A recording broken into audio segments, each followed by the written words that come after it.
টিভির পক্ষ থেকে, হ্যাঁ। বাহ, চমৎকার। দাও।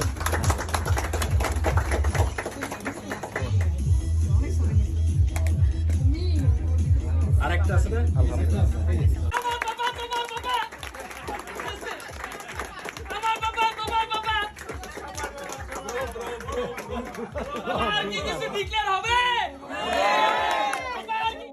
এবার 10 ভরির স্বর্ণ দিয়ে তহিদ আফ্রিদির বউকে মাই টিভি অফিসে বরণ করে নিয়েছেন তহিদ আফ্রিদির মা।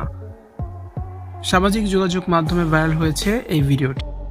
প্রথমবার মাই টিভি ভবনে এসেছেন তহিদ আফ্রিদির স্ত্রী রামিসা আল রিসা।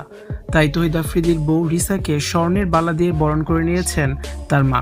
সোশ্যাল মিডিয়ায় ব্যাপক ভাইরাল হয়েছে এই ভিডিওটি। তহিদ আফ্রিদির বাবা নাসিরউদ্দিন সাথীর জন্মদিনের অনুষ্ঠানে অংশ নিতে প্রথমবার মাই টিভি অফিসে এসেছিলেন আফ্রিদির স্ত্রী রিসা।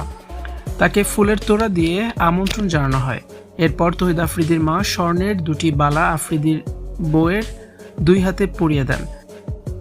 যে ভিডিওটি নিয়ে এখন সামাজিক যোগাযোগ মাধ্যম জুড়ে চলছে অনেক আলোচনা ও সমালোচনা। তহিদ আফ্রিদির বিয়েতে তার স্ত্রী রামিসাকে 30 ভরির একটি স্বর্ণের হার দিয়েছিলেন। সেই হার পরেই অনুষ্ঠানে এসেছিলেন রিসা। সেই সাথে বিয়ের সব গহনায় পরেছিলেন রিসা। সবাই স্বর্ণ দিয়ে মোড়ানো রিসার দিকে যেন তাকিয়েছিলেন। শুধু রিসাই নন, তহিদ আফ্রিদির মাকেও স্বর্ণের একটি চুড়ি গিফট করেছেন তার বাবা নাসিরউদ্দিন সাথী। জন্মদিনে স্ত্রী ও ছেলের বউকে তিনি এই উপহার দিয়েছেন। তহিদ আফ্রিদির পরিবারের অনুষ্ঠান মানেই স্বর্ণের যেন ছড়াছড়ি। কিছুদিন আগে তহিদ আফ্রিদির বোন নিশাত তাসনিম প্রমির ছেলে হয়েছে। নাতির মুখ দেখে 5 ভরির মোটা একটি স্বর্ণের চেন পরিয়ে দিয়েছেন নাসিরউদ্দিন সাথী।